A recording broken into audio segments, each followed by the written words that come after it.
Welcome to MyLife, Chassidus Applied, episode 6.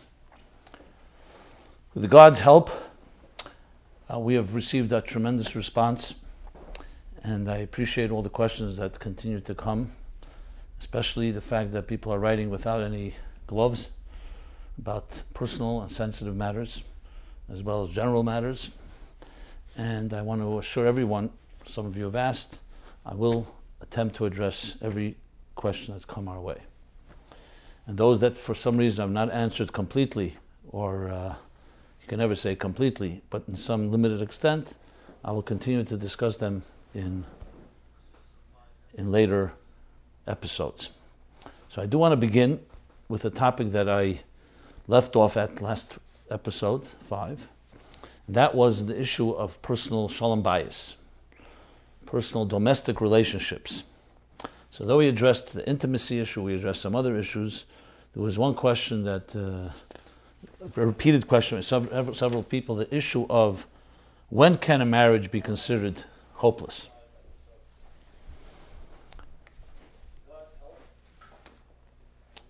So more specifically, let me read a few specific questions in this regard.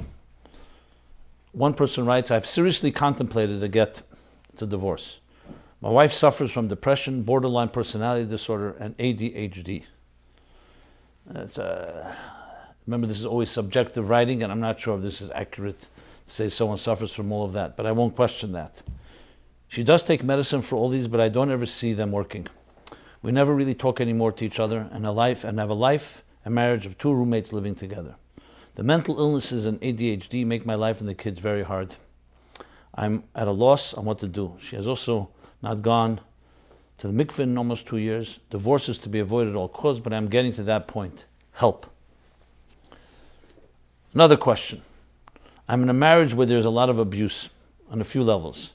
I got the advice that I should get separated from my husband and I shouldn't accept the abuse anymore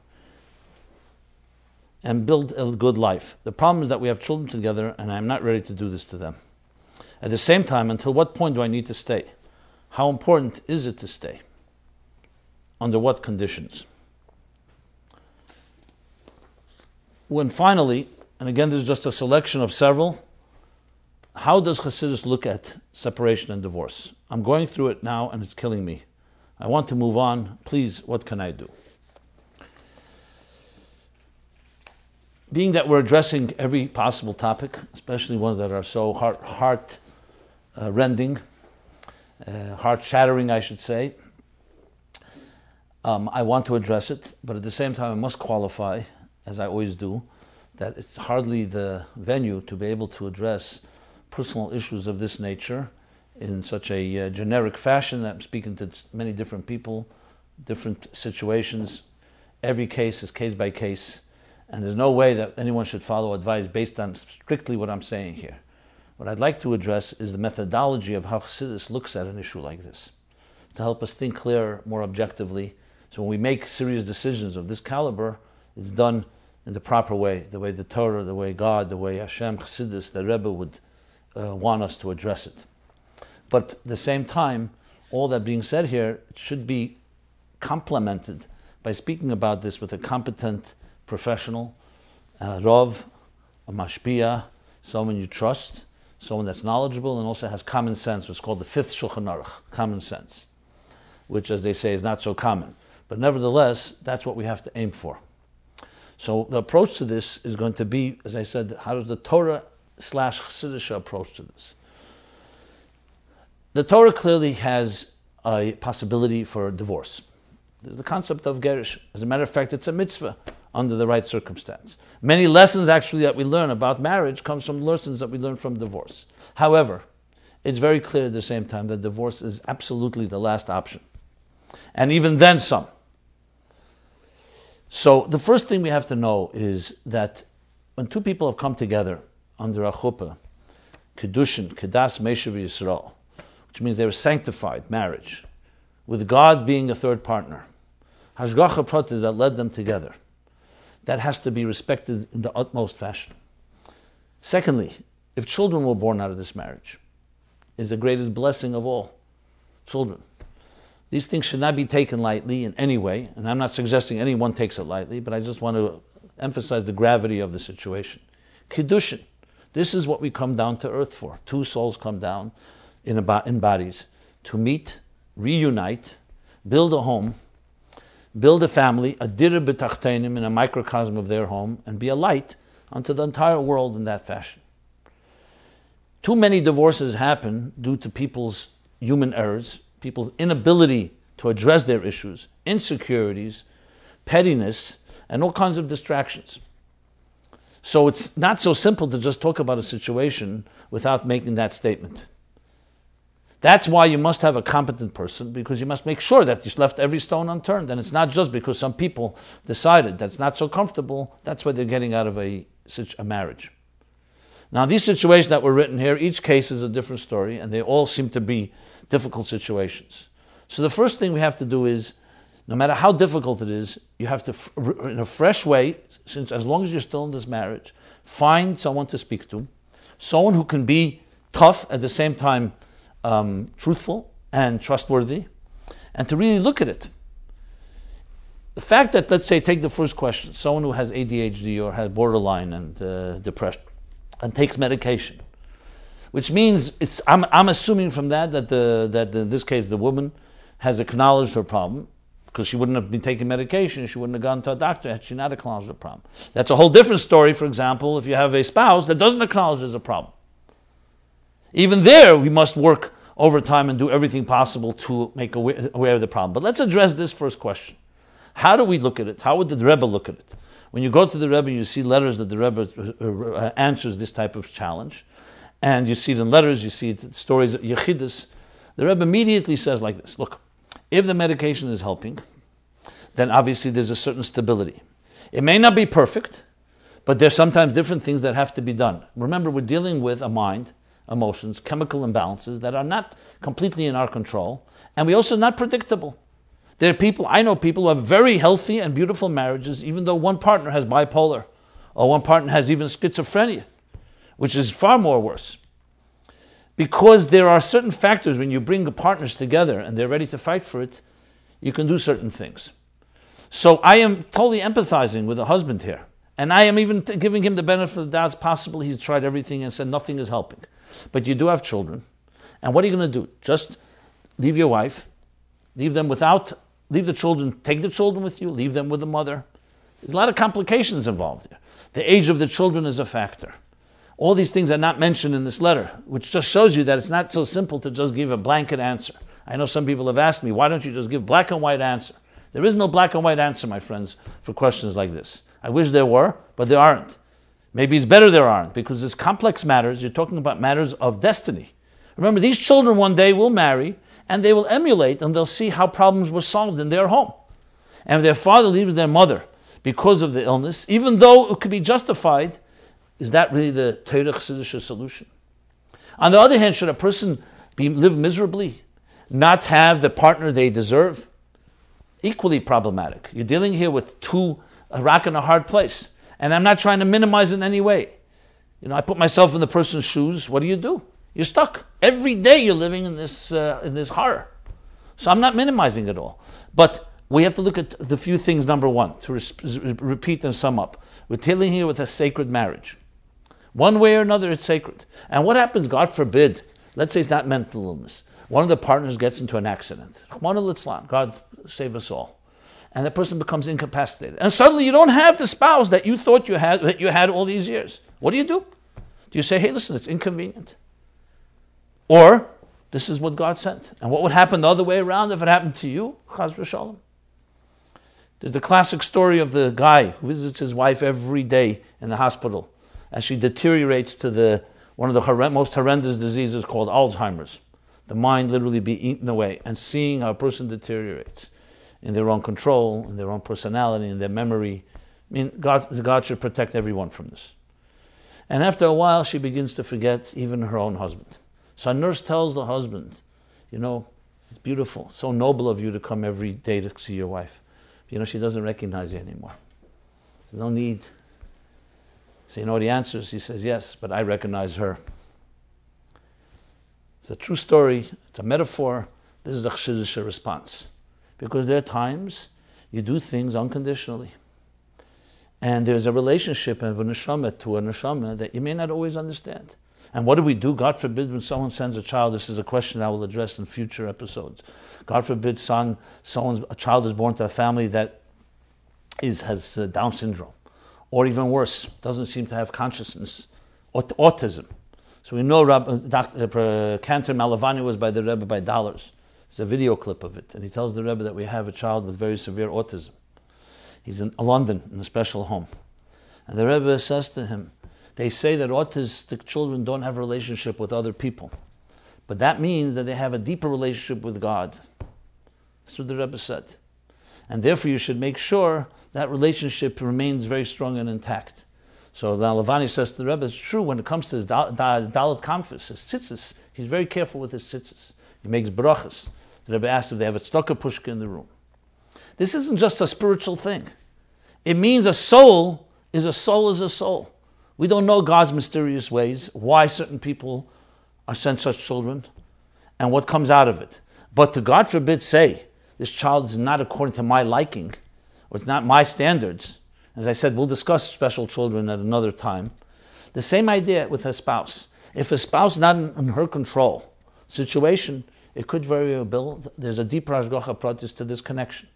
But I say this with a lot of care because I know very clearly there's some situations that you can't tolerate, you can't handle. That's why it's critical to speak to someone who knows your particular situation, knows what you're capable of, and knows how to advise in a wise and sensitive and Torah Chassidic way. And the same thing with the other things. What Chassidus adds to the whole picture about divorce and marriage is the appreciation of soulmates, the appreciation of the bigger story. Why did your soul come down to this earth? We are so distracted by so many things in our lives, by money, by power, by influence, by food, by COVID, etc. We have to sometimes, why did your soul come down to this earth? It was to meet your soulmate and build a home and a family in a way that builds the spirit that spreads the light of God in this world. And focusing on that is the bottom line. Understanding is the number one priority, and you do whatever it takes. Because no marriage is easy. Every marriage is going to have challenges. And there are times the challenges are very extreme. Now, I'm speaking obviously situations where spouses don't have complete control. And you can ask a question, what happens if the spouse has done something that is betrayal? Has done things that are their choice. So there too, you still fight. And you still have to not leave any stone unturned. Like the concept of tshuva, like Moshe Rabbeinu, in last week's parsha, that Moshe Rabbeinu knocks on every door possible to get the door open because there's a marriage going on here, a marriage between God and the people. And there's no such thing as taking no for an answer. And you push and you fight in every possible way. Now, in those instances where you've done everything possible and objective people acknowledge that we think this is no longer, this marriage remains together can be worse than going apart because it'll damage the children or damage the relationship. Or simply there's times where it's just not tenable. It's a whole other story. But the bottom line is, to answer the question, when can a marriage be considered hopeless? I would say the answer is, no, human beings cannot consider a marriage hopeless. We can say we've done everything possible, and now we go according to what objective advisors, mashpim, mentors, rabbonim tell us. But I would not make a statement, can we consider a marriage hopeless, especially in any general sense, because every case has to be looked at very specifically.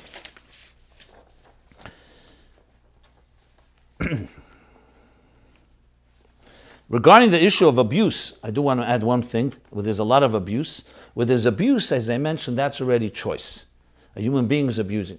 A couple came to see me a number of years ago where the woman was telling me that the husband refuses to go to work. And he has all kinds of excuses. So finally I convinced her to bring him along, and we met, all three of us. And I said to him, I was very tough with him. I said to him, why don't you go to work? This excuse, he's not well, he doesn't feel well, he's in a bad mood and all that. I said, you have a responsibility.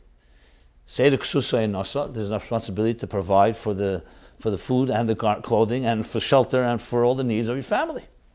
Not your wife. You have to be the one that provides for it. All kinds of excuses. I said to him, all these excuses are very nice, but if you don't have control over it, you know what happens when people don't have control over themselves? You put them in a straitjacket. You lock them up. So take yourself to a hospital, go to doctors and say, I have no control over myself. I need someone else to control my life. He was so humiliated.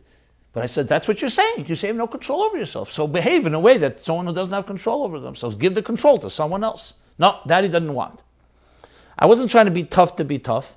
You have to sometimes demand something of someone. This is your responsibility. Now, he may have some deeper problem, but let's find out what it is. Now, abuse is not tolerable. Someone's abusive to a wife or to a husband or to children. It's simply not acceptable. And we have to know this. I'll tell you, there's no such thing as, because of bittul and Chassidus, I remember someone coming to me and saying to me, where does it say in the Rebbe's Sichos that a wife has to listen to a husband? It was Motzei Shabbos. I was a bocher at the time. Or actually, maybe not. It was after Chazara, it was a Fabrengen. It was like 11 o'clock at night, a summer night. And the guy comes over to me, 11 o'clock at night, Saturday night, Motzei Shabbos and 7/7. He wants to know which Sicha, he wants a Sicha I should give him, that the Rebbe said that a wife should listen to a husband. So I said to him, why do you need such a Sicha? She says, no, it's not. This is the way he put it. He said, not about me. There's a guy whose wife simply doesn't listen to him. So since he said that already, it reminded me of the story of the Rebbe Marash. Someone came to the Rebbe Marash and said to the Rebbe Marash, I have a friend that did something really horrible. He's ashamed to come to you, to the Rebbe. So he sent me as a shliach. So the Rebbe said to him, with a twinkle in his eye, why did he have to reveal himself to you? He could have come to me and say, I have a friend. So I said to this guy, since it's not about you, so let me tell you what to tell your friend. Tell your friend there's no such sicha. If anything, the sichas of the Rebbe say, in Shulchan Aruch, it says that a husband should honor his wife more than himself, more than his guf. That's what it says. And the Rebbe says that a woman is Ishik Sheira Ishik Tsein Baila, kosher woman, a appropriate woman, follows the will of her husband, but Isha also means creates the will. If the will isn't appropriate. He became so upset at me. It was very clear who we were talking about. But to start using Teda and Chassidus that abuse is tolerable is ridiculous. Obviously, subtle, everybody has their quirks. People have mishagas. But if there's overt abuse that's damaging to a person, whether it's a husband or a wife doing the abuse, it's unforgivable, unacceptable, and children especially, and you have to go for help. Simple as that. And you first go yourself get advice, and if you can get your spouse to come, even better. So just to point out, you fight for it. That's the fighting. Fighting doesn't mean you just tolerate everything that happens. You have to make a judgment call. Because sometimes what we think is abuse is we may being oversensitive and so on. So again, it's case by case. I can go on, and I will definitely address these issues as we go. I wanted to just give it a little appropriate time. Let's move to the next question. This is a follow-up question to last week that someone wrote to me, should we force our children to conform? So I spoke at length in the last episode, last week, about individuality and conformity in Judaism and how individuality is sacred. At the same time, there's the synergy of the group. But the question that was asked was very much about actually children who are going to school. Should we force our children that they wear the right hat and shirt and shoes exactly like that? Or should we let people be more independent and encourage their own individuality? And I read at length the question. I don't want to reread it again. But it was basically about children who the school, the faculty doesn't speak to them about what's going on in their lives. They never ask them how they are. But the only thing they talk about is, you're not dressed right. So this too, I specifically did not answer it last week. It was not a omission. But since I was being pushed to discuss it further, let me just say a few more words about it. The reason I didn't answer is because it is also case by case. Look, at the end of the day, every soldier who goes to an army, there's a uniform, whether he likes it or not. If you want to use a metaphor from something more entertaining, take sports.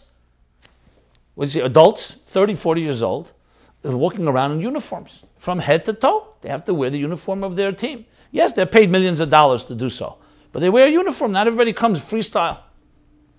So the concept of having a certain standard in a school is not uniquely Jewish. It's about a certain discipline, a certain order. You could say, what about individuality of a baseball player or a football player or any other a soldier? The answer is, you need both together. Their individuality is expressed through their talents. And uniform doesn't necessarily contradict it. Obviously, it gets more sensitive when we're talking in the religious context. In the religious context, children are being taught about what God wants, and if you force them certain things, they'll say they get a bad taste. But you know something? Done in the right way, as we discussed in previous episodes, with the right discipline, that's infused with love, you explain to your child. Right now you're in school. In school there's a certain uniform. It's not about forcing you to look like everybody. This is the standard. Now there was a time in yeshivas maybe they didn't enforce it. If it's a rule, it's not to me to say that because of our individuality we have to defy every rule. There's many ways. When you play music, you play a certain musical note. There are many ways to express your individuality. Now, if you have a particular child who has an issue with this, who's been hurt for some reason, or even abused with this type of demanding discipline like that, then case by case you have to see, and maybe you have to talk to the teacher or to the school and say, my child, for some reason, needs a little laxity here. So that's why I didn't want to address it, because I don't have a black and white answer. I know some of you would think that I would be far more open-minded, just say, no, every child should go to school, do whatever they like. I don't know if that's the case. Even if you don't agree with a school has standards. That's how it is. When we talk about the problem with our schools, it's far more deeper than that. Are we teaching our children how to be active souls and to live up to their great potential and do it with love? That's the problem. And when you focus only on the clothing and you focus only on the externals and nothing else, obviously that's a serious issue. But to just say that we throw out the baby bathroom and let's get rid of all discipline because the rest is not working, I'm not ready to say that, and I don't think it's correct. And I think you have to look at it. It's like saying, since the army is corrupt, you can't demand from soldiers to wear certain uniforms. There has to be a balance, and I'm all for a revolution in our school system. A revolution that would bring Chassidus the way the Rebbeim wanted it, teach children that they're messengers from God that came down to earth for a purpose, and the whole Torah and mitzvahs they learn is about fulfilling that purpose, and so on. And then they should want to be dressed in the uniform that God wants. Even though obviously there's diversity because the uniforms are not given at Sinai, we all know different customs, different communities have different standards. But the idea, like someone once asked me, why do you wear Shabbos black and white? A guy, very open-minded person, he was a writer, he said to me, why is the black and white? So I said to him, listen, why don't you ask an astronaut why they wear a certain uniform? And he really liked the answer. I said, when you're on a mission, sometimes a uniform fitting. Now obviously you're not going to say a kapot, the black and white is like an oxygen mask that an astronaut has to wear. But how do you know? Maybe spiritually, Kabbalistically, the black and white, even if we're not aware of it, it has certain kedusha to it. Obviously, if you focus only on that, and you don't know there's a mission, and you don't know you're going somewhere, so the uniform becomes almost a joke. It's like putting on a uniform and no one even knows why we're wearing this uniform. But if you understand the idea of a mission and you understand the standards, that's how it is. The Rebbe dressed a certain way. The Rebbe was an individual. Do you have to dress that way? Made a choice. Does not going to conform to the styles of the world, and follows that choice with dignity and elegance, and it could all be done in that fashion. So there's a body and soul to everything, and the key is to introduce the soul, but not to reject and say there are no external norms or external standards that we should completely dismiss because our individuality has not been embraced. Now, in unique situations, I sum up again, an eccentric child, a child who's extremely creative. You have to be creative in their education. You educate a child according to his or her way. Sometimes that requires a person customization, a certain way of communicating, a certain way of also, you don't want a child growing up feeling that they're completely different than everyone else. There's importance to sometimes know you're also a part of a group without compromising the individuality. Okay, we go now to a more sensitive subject matter, which has been written to us. Many questions came in about this topic, and here I suggest viewer discretion advised. We're talking, I'll put it in Beloshen Nikiya. What can a teenager or an adult do about the unspoken impulse? The Rebbe refers to it sometimes chet hayedua, in letters, the known sin, and not necessarily by name. The euphemism or expression used often in the Chassidic circles is chatas ne'urim. The Alter Rebbe uses that expression. It literally means the sin of our youth.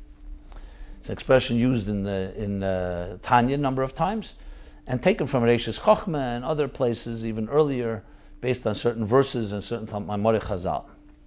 Without going into the technicalities of it, but it's a big question.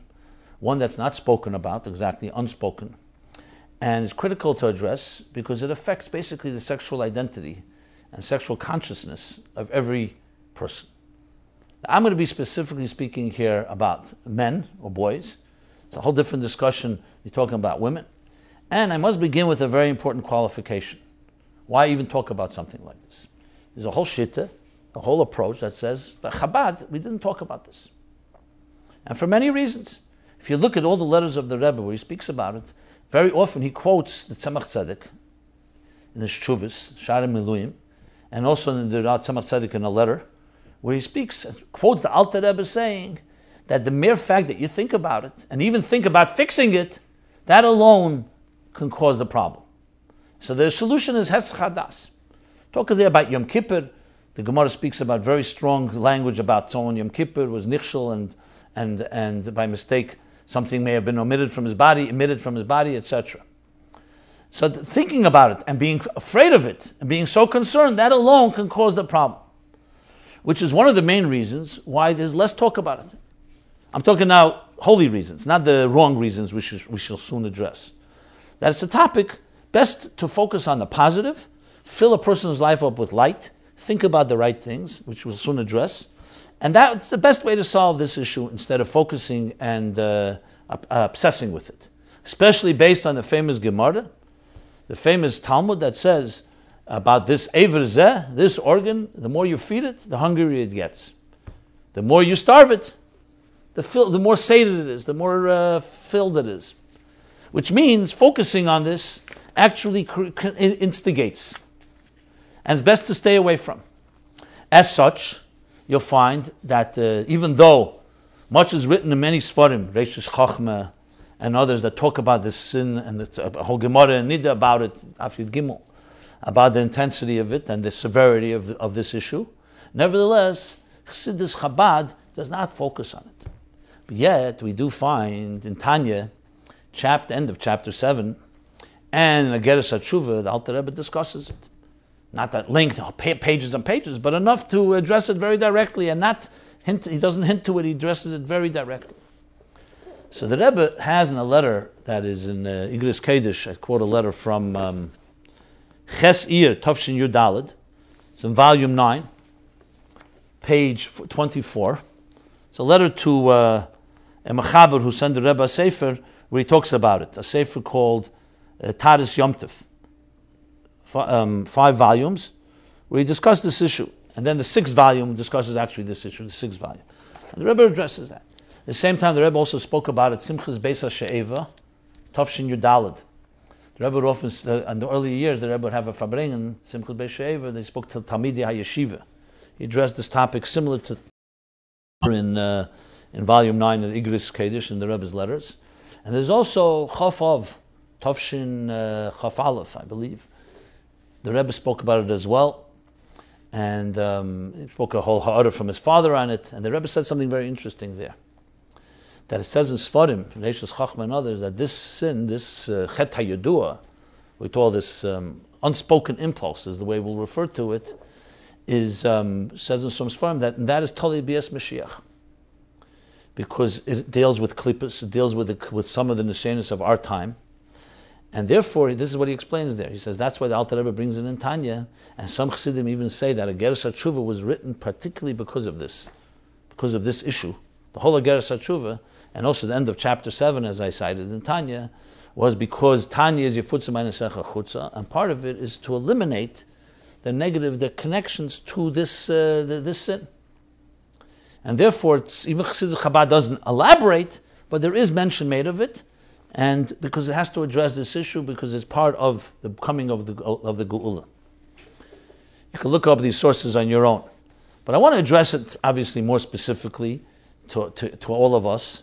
And I'll address it from several different angles, gathering together what Chassidus talks about it, what the Rebbe specifically. In that letter that I'm quoting from Tavshin Yudaled, from Ches Ir Tavshin Yudaled, in that letter, the Rebbe says exactly these two things. He says, on one hand, Chabad stayed away from talking about it based on the Tzemach Tzedek that I referred to earlier, because by thinking about it, by talking about it, that alone can add to the problem. On the other hand, the Rebbe says, "Hine b'medina zu asher nase peretz godel ba'oven zeh." There's been a big pirza, I'm trying to find the right word, a desecration, not really the right word, a breach of this oven, and he goes on to speak about it, so therefore there's no question that it's something that needs to be addressed.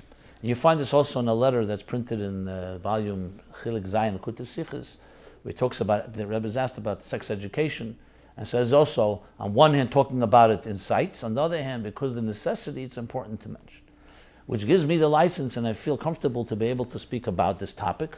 Not comfortable per se, but comfortable enough to know that we're going on the right on Eisene Brick, on an iron bridge, which is the Rebbe's directive here. And because the impact of this particular unspoken impulse and acting on it has deep long-term impact on people's lives, especially on their minds and on their thoughts and how they interact in marriage and all other matters that relate to the intimate side of their lives, is a vital component to speak about.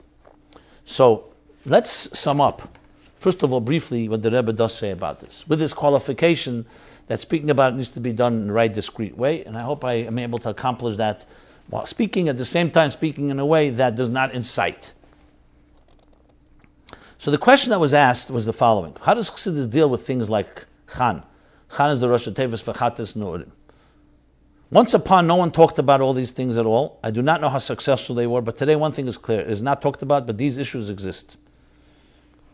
It seems that the human plumbing system does not stop working just because things are not talked about. In other words, this is one of the biggest non-talked about issues today.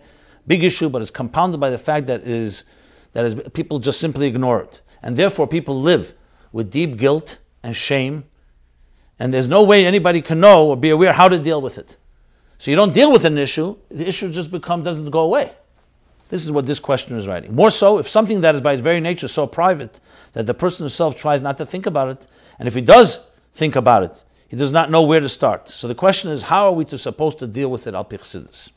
Do you think we have to change course in how to deal with this issue? In other words, talking about it. A second question was about the similar, different phrase a little differently. The same God that created the nature of a human being to have sexual desires is asking that it should not be at all acted upon until marriage. How can Hashem prohibit something that is practically not possible to follow to a regular midas kol adam person? Basically, please clarify Tanya Perek 7. Okay. These are two among quite a number of questions that were asked about this topic. And in the spirit of MyLife, Chassidus Applied, we will not shy away from this, and I'll address it with the qualifications I've made based on the Rebbe's words. So if you look at the Rebbe's letters, I was able to sum up that there's a number of pieces of advice the Rebbe gives when people write to him. Hesach hadas, which means to distract yourself and think about other things. Think about what? You can't think about nothing. The mind is always turning. Focus on holy words of Torah and prayer. There was a person who asked the Rebbe, how do you get to his Gabrus Tzura ala Chemer, which means how do you get the dominance of spirit over matter, which in a subtle way can also address this issue. And the Rebbe said, through limud ha-Torah b'shufi, through a lot of learning Torah, b'shufi, which means a tremendous amount, a flow. He says you could do it through nigla, but it's easier through Chassidus. The guy followed up and asked the Rebbe, does the Rebbe mean b'shufi b'kamus or b'echus, in quantity or quality? And the Rebbe answered, very interesting. If you're tired, it means in quantity. If you're not tired, it means in quality. The Rebbe speaks about memorizing Mishnayos, Balpeh, Tanya, and specifically a Maimer in Likutei Torah, V'adarta Pnei Zoken, in Likutei Torah, the end of Parsha Kedeshim. Fill your mind with these holy words.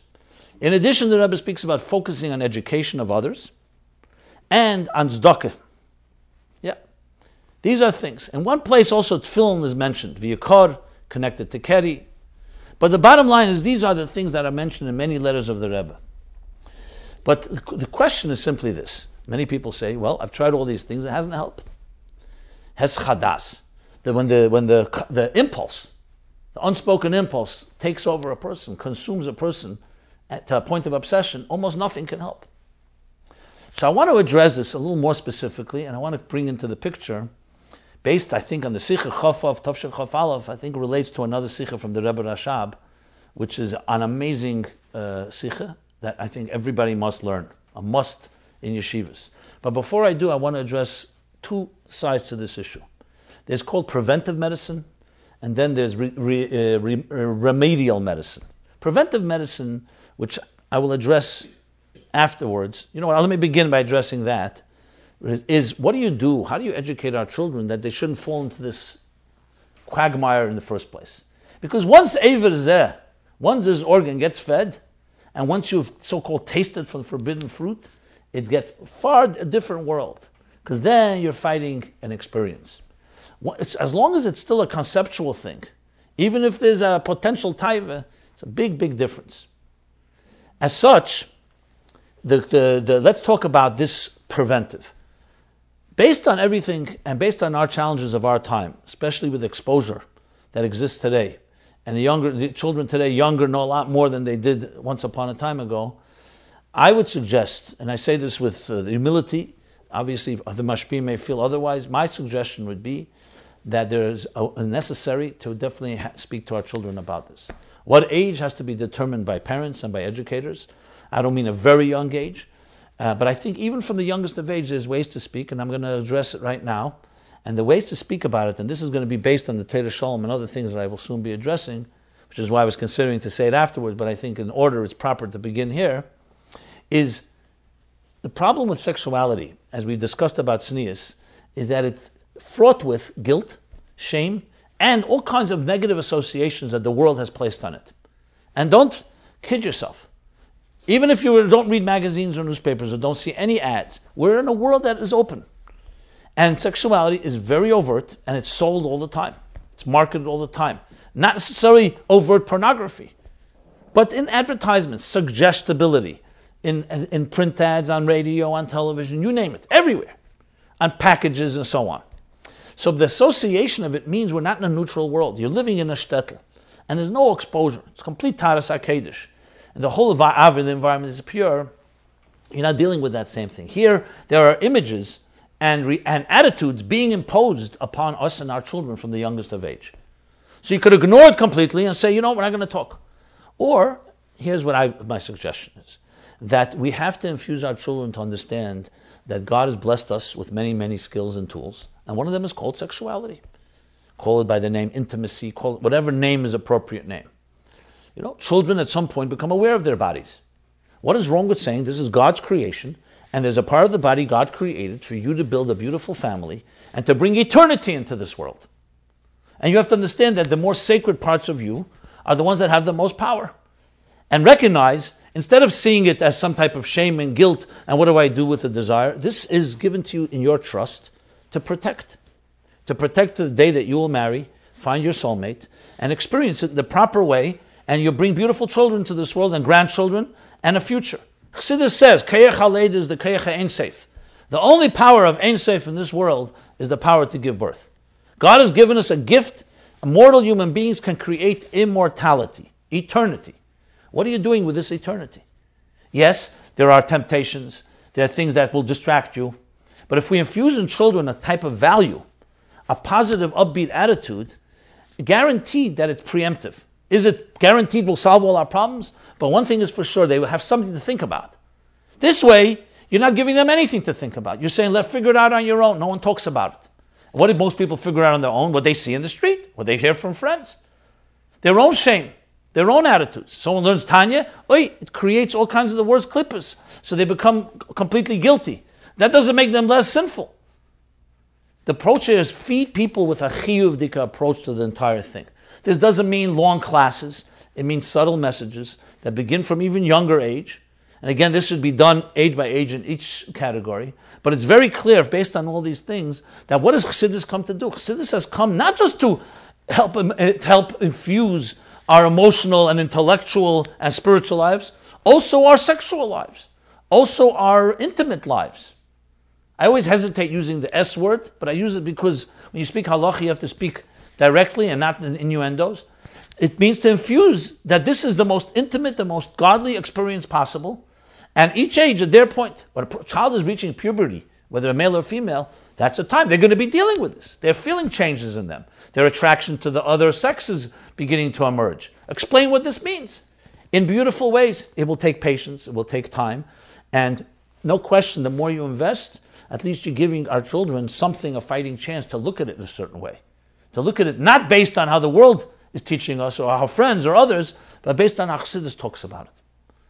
But of course, the bigger challenge is once a person has already tasted from the forbidden fruit, and then what? And how do you address it? So here's a sikha from the Rebbe Rashab, Tofresh Ayin Gimel, 101 years ago, said on Chof Aleph Kislev. It was a Yutes Kislev, Fabrein Yutes Kislev, I believe that year was on Friday. Because Mitzvah Shabbos Chof Aleph Kislev. Yes, so Thursday. So Yutes Chof was Thursday, Friday, and Chof Aleph was Shabbos. Mitzvah Shabbos is a Fabrein. They sang the Nigun Padav Shalom Nafshi, as is customary by Fabrein Yutes Kislev. And it's on page 172 in Torah Shalom, the Rebbe Rashab's Sefer HaSichos. And they sang the song Padav Shalom. And Padav Shalom, there's the famous pasuk where it says, the Sholach Yodov B'Shleimov, Chilel Brisei. Which means they, Sholach Yodov B'Shleimov, they impose their arms on Shleimov, on complete souls, on complete people, and desecrated Brisei. The Bris, Shmiras HaBris, the opposite of Shmiras HaBris. The Rebbe Rashab spoke Sikh about this and says some fascinating things, which learning this can teach us a tremendous way of dealing with this issue. And in a way, enhances and accentuates, amplifies all the Rebbe's letters and discussions on the same matter. And also explains the connection of Chassidus to this. Where the Rebbe said, Chafav, Tafshe Chafalov, Yifutz Menesach Chutza. I'm just going to read a few lines. And actually, I gave a class in this Sikha. Anyone wants to know more information, send us an email on the form, and we'll post the class as a YouTube link connected to this video for anyone interested in this. So here's what the Rebbe Rashab says. Pagama Bris the Langtin Shleimus. Vatikun alze is nit mit hakeach elyon, no mit dem gufa mit Shleimus. Mit hatifren keach she'ene deme legiluyim. He says, Pagama Bris, this unspoken impulse, touches in Shleimus. So the tikkun of it has to be something that also touches there. You know, to use more psychological terms, we know that certain pleasure points inside the brain, which trigger a dopamine reaction, dopamine, that's the deep pleasure that people get from some things that are inappropriate. So, as we've spoken about koyach hamesave, the power of desire, that doesn't mean the dopamine or the reaction is negative. It means what's causing it is. Since this is touches in shleimus, so the tikkun has to be in shleimus. So here it is. In a letter from the Rebbe, in volume, in Igros Kedesh, volume 15, page 330, the Rebbe was asked by somebody, what did the Rebbe Rashab mean in this letter? In this Sikha, rather. What did the Rebbe Rashab mean? So the Rebbe writes like this in the letter. I'll translate it. Bo sham hadvarim stumim. The Rebbe says that the ideas expressed in this Sikha seem to be very concealed. They're written in a very hidden way, a concealed fashion. Ukanira hanocha chseira. And it's obvious, it seems, that the hanocha, which is the transcript of this talk, is missing. Ukanira hakavana, the Rebbe says, it appears that the intention of the Rebbe Rashab is limud primis hatera be'efon achi shalom shabalimud, to learn primis hatera, Chassidus, in the most complete possible way that you can learn it. She's gala kol kayach sechel shalei belimude, that you should invest your entire mind in learning. As ofanem and kol sechel shalei, it should preoccupy, and consume your whole mind. That's what he says there. And the Rebbe says, look, in Shulchan Aruch Even Ezer, in Shulchan Aruch, the end of section Siman, Chav Gimel, it talks there about those, how did they prevent themselves from having negative thoughts that led to this particular sin. It says that they focused their minds, L'divrei ha'emes, shehem, Eichzeis levav hagdeshim. They focused on divrei ha'emes, on the words of truth, that grasped and completely consumed their hearts of the holy ones. The Rebbe Rashab goes on to explain, interestingly, that Chassidus is the ultimate tikkun, the ultimate repair for this issue, because it's the only limud, the core root where sexual urges go. That's essentially what he says. He doesn't say it in such strong words. He says it in very hidden words, as the Rebbe says. But I've heard from Chassidim that when the Rebbe Rashab said this, he said it much longer. Here it's a page, two and a half pages. Rebbe Rashab spoke at length about it, and then by Chazara he spoke even longer about it. But it was never published. But when you read this, you go away, he says clearly, that anyone has a temptation. So the Gemara says, we know, that the God destroyed the Yetzer Hara for Avodah Zarah, for idolatry. Then he also tried to destroy the Yetzer Hara for znus, for sexuality. Then he came to realize that the chickens were not breeding, and neither were other creatures, and realized it will destroy the universe. So he gave the Yetzer Hara back. So you have to ask yourself the question, what does this mean exactly? The answer is, there's a force that brings people together. The pleasure related to intimacy and the pleasure related to this Chet HaYodua touches a place that's a very deep place. He says, Shleimus. The reason it's so destructive is because it's not just an act. It's taking Ein Sof, the power of infinite power what you were given, and basically throwing it out. God has given us only one power, to bring through a seed, to bring eternity into this world, and completely consumes a person self-pleasure without any benefit, except for the momentary pleasure you have. Absolutely no benefit. So it's ultimate narcissism, ultimate selfishness, but not just stam selfishness. Taking something that is so powerful, the power of life, the power to give life. Now we dismiss it as a simple thing and so on. But what's going on here? The pleasure is coming from a very holy place, coming from a shleimus. That's why it's so powerful. But the sin is so deep because what it does is, it's basically taking the greatest gift called life itself and dismissing it instead of valuing it for what it is. What valuing it should be held up high as Kodesh Kodashim, holiest of holies. I don't mean in an exposed way. I mean it in a very discreet way. Instead, it's become something that's trivial, something frivolous. So someone gave you the greatest gift and you're basically throwing it away. All for the momentary pleasure. I don't believe this is a way to prevent someone who's already involved in something like this, but it's something to think about. So what is the tikkun? The tikkun is not just saying, look how terrible what I'm doing and feeling guilty. The tikkun is open up Chassidus and trigger the same place, the shleimus, in the mind that Chassidus does. He says in this psyche here clearly that by learning Chassidus, you reach the etzem of a person's mind. He doesn't say the word dopamine, but clearly it generates the same pleasure that this Chet HaYodua can generate. So at the end of the Sikha, the Frierdiker Rebbe turns to the Rebbe Rashab. After the Rebbe Rashab went through this whole thing, he says that like this.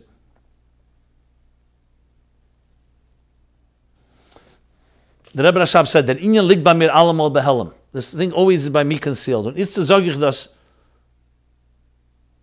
And now I'm expressing myself. So the Frierdiker Rebbe said to him, that you're saying that the tikkun is Aidei Shleimus, the inner Shleimus is also only great, only Vesen Gor Chassidim need them Aleph Beis. Even Chassidim don't even know the Aleph Beis of Shleimus. And the Rebbe Rashab says, no, the Maise is Nitazeh. And if you don't know, you should know. And then he says, the whole thing he's discussing in a very subtle way, not in a grubber way. Basically making it very clear that when you learn Chassidus properly, like the Rebbe writes in the letter, you apply yourself to learn that those Chassidus, it touches the same part that arouses that pleasure. So we're not just talking Hesach Hadas. On the Rebbe's letters, when he says, don't think about something else, learn Torah, and so on, it's actually Chassidus as a direct antidote to this issue. So someone who really wants to do something about it, and obviously that's a given, you have to really want to do something, this is the solution. Throw your passion into learning Chassidus properly. Apply it, Chassidus that's Chassidus Applied, if I can use the term that we're using for this episodes, for this series, in a way that applies to your life, and guaranteed that this will trigger something that will replace the need to release that type of passion in that direction. And then channel it in the right place, in the right time with a spouse, with a wife, in the way God said we should do so. And always remember, you're given this greatest gift, and this greatest gift has to be used in the right direction. So I'm not going to learn the whole sikha here, but I think it's appropriate and necessary for everyone to read. It's printed in page 172 again in Torah Shalom, and the gist of it is what I just said, that shleimus is attacked by shleimus. something like this completely consumes a person, the pleasure of it, that consumes their thoughts. Moyach, the Rebbe writes in one letter that it's moyach, the Aveda is with the moyach. Yes, it expresses itself perhaps in a different way, that's the expression of it, but it originates in mind, your mind focusing on something. So you need something to focus on that is equally powerful. What's equally powerful to sexuality is Chassidus. Because Chassidus doesn't just talk about nigla, about halachas, the laws of how and what God wants, but it talks about God's mind. And it talks about the inner workings of the soul and the essence of who we are. This deserves more conversation. I wanted to address it, and hopefully this has been a bit helpful. I want to say one final word about this. Ultimately, all dvarim hayetzim alev nichnasim alev. All proper impact happens when it's coming from the heart. As a bacher myself, when you have someone who speaks to you from their heart and they really care, and they help you understand yourself, that's a key. So I want to say a few words from my heart to any bacher listening to this, any younger man, anyone that deals with this. You have an opportunity at any given time to change your life. It doesn't have to happen cold turkey. Start off by reading the Sikh and Teira Shalom. Take seriously why your soul came down to this earth, why we're given certain kaiches, including sexual kaiches, why you're giving a mind to focus on this. Take it seriously. Ask yourself, why was I given this power? Why can I fantasize about things? Because it was given to you as a power. Can I use that kayach, fantasia, in an area, something maybe to do with the deepest levels of Pnimius HaTeira, Lifnei HaTzimtzum, Keser, the superconscious, so many different levels, Chochmas Tima. Put your mind there, and you'll see it begins to weaken, and at least channel that same power to in a different direction. But you have to take it seriously. I find that most people become frivolous about it. Big thing. Well, so what? So I did this thing, I did that thing. So, I've already did it and nothing happened. No shadim were created. The world didn't get destroyed. And that's what happens. We begin to minimize. But it comes down to a very simple thing. You want to build a very sacred relationship with a spouse. You want to bring children into this world. You want to use the Kayach Ein Sof that God gave you as the greatest gift. In what direction? Said with words from the heart, enter the heart. Mashpiyim. Learn this Teira Shalom. Aliba de Nafsham. Personally. And share it, not as preaching, not as making people feel guilty and shameful, but as elevating people and recognizing what we have. That will make a major difference. No question.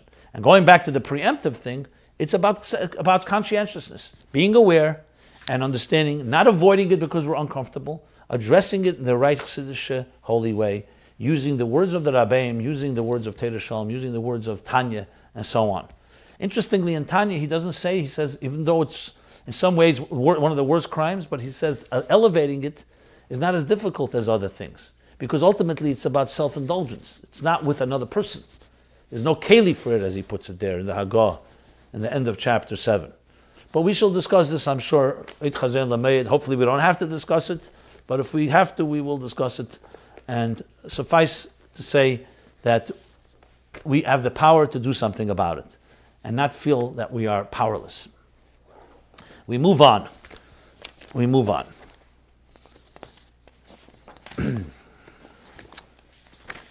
Next question. In a world of 7 billion people, do I matter? And here this question was phrased in many different ways, including, does Hashem love us unconditionally, or are we rated by how many mitzvahs we perform? And this relates to another question, which I'll address all in one. What is the meaning of reward and punishment in Judaism? Is it about just beating us up and rewarding us like giving us a toy or candy? Should we be afraid of God? What is the meaning of Yiras Hashem, Yiras Shamayim? So, excellent questions, as all of these questions are. So let's discuss this now. And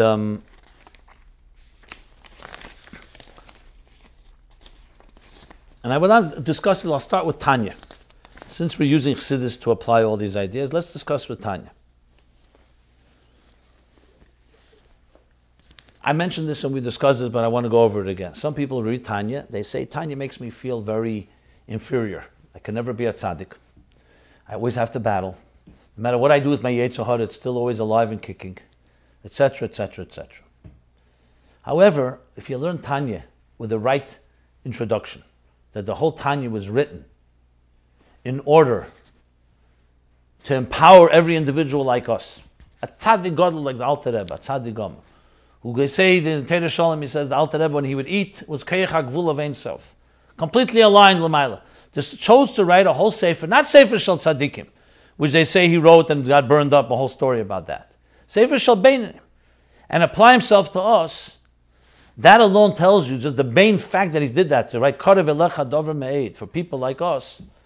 There's no greater act of love and vote of confidence. Go with that attitude. And what does he say? Right beginning of chapter 2. Nefesh Hashem is b'Yisrael zachelek elakam emal mamash. Let's translate that in simple English. As I said, let's for a moment not deal with the Hebrew.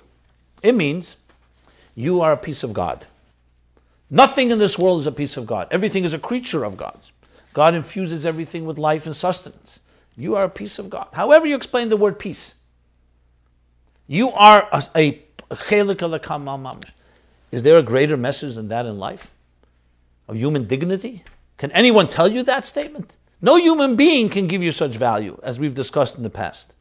So there you go. Chapter 2, meditation for every one of us. Every one of us can think about it every morning. Moidani lefanecha. One of the simplest prayers, and the Rebbe uses it in so many different ways, starting from Kuntus and Yonash Teres Chassidus and elsewhere. So many times mentioned. One line prayer. Everyone wakes up in the morning, the first thing, before you do anything else. That's why Hashem's name is not mentioned there. You say, Moidani lefanecha. What is the meditation? I thank you, God, for returning my soul to me, for giving me, making me a part of you, for giving me an indispensable divine mission in this world that I and only I can accomplish. Nothing in life is as important as that. That gives significance to everything else. That's a self-meditation. Now with our children, besides saying every morning I love you and every evening, also add something. Say, I love you. God has sent you to this world, most precious gift, to accomplish something that only you and only you can accomplish. And I will do everything I can as a parent to nurture and cultivate that spirit in you. You tell me if this is said every day, once, twice a day at least, in the morning and at night, and as many other times as you can, in different words, find creative ways to express it. You tell me what kind of message children will grow up. And if it's omitted, what do they grow up thinking? Why leave it to chance? Infuse children with that empowering message. Everything is different when you grow up and know that I have value. And it's not about arrogance and ego. It's about humility. It's about responsibility. This is chelik elakam mamas, pedig beis and pashat ta'esius. Simple words. You don't need to go into all the depth, vayipach ba'apav nishmas chayim and all that, of course. But that's what it's about. It's about that you have a soul no matter what happens. Then he continues in Tanya. After, obviously, pedig aleph, he talks about the nefesh habamis, the animal soul. And then he continues on. After that, after chapter 5, after 6, 7, and 8, discusses klippas. But at the end of the day, the chelik elakam mamas never disappears. Nowhere does it say in Tanya you don't have access to it. It says we are destined to a life of a battle, because there's also the animal soul. But the divine soul doesn't become diminished because there's an animal soul. It becomes harder to access. Someone asked a question that I should mention, that I'd like to mention right here, because it's an appropriate question regarding this issue.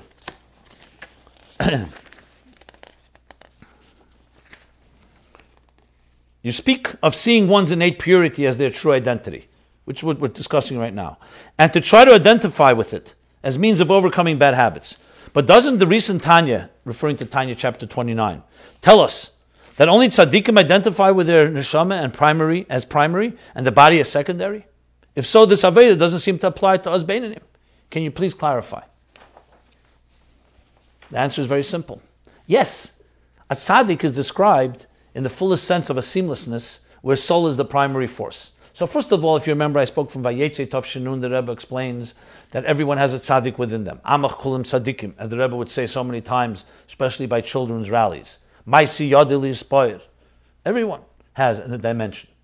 More importantly, even the Beinani, whose body is important because we live in a physical world and the body is primary, that doesn't mean that his shouldn't be striving to make his soul primary.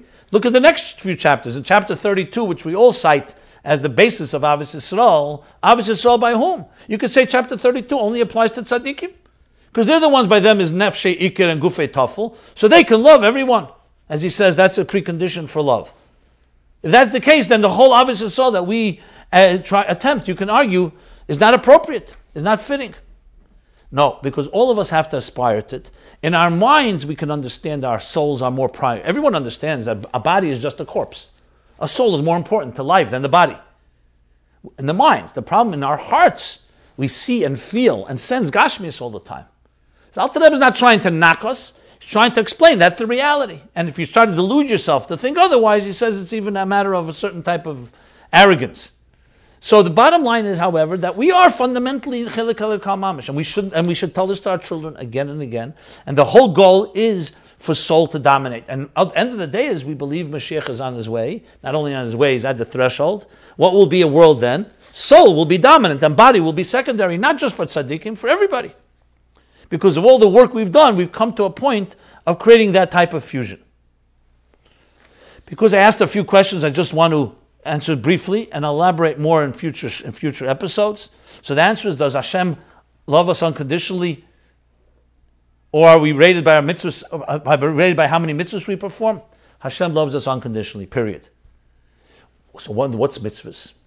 Mitzvahs is a way, as he explains in chapter 35 in Tanya, is think of mitzvahs as the fuel that's necessary to get the soul's fire aflame. You could have a pilot flame, and a ganef in prison, a thief, a criminal in prison, also has an intact soul, also has a chelik elikam, but it's not alive. It's not actualized. It would be like someone saying, like the chassid that said to the Alter Rebbe, said, why don't you learn? You could be a Gvaldik Olam. He says, because I know I could be.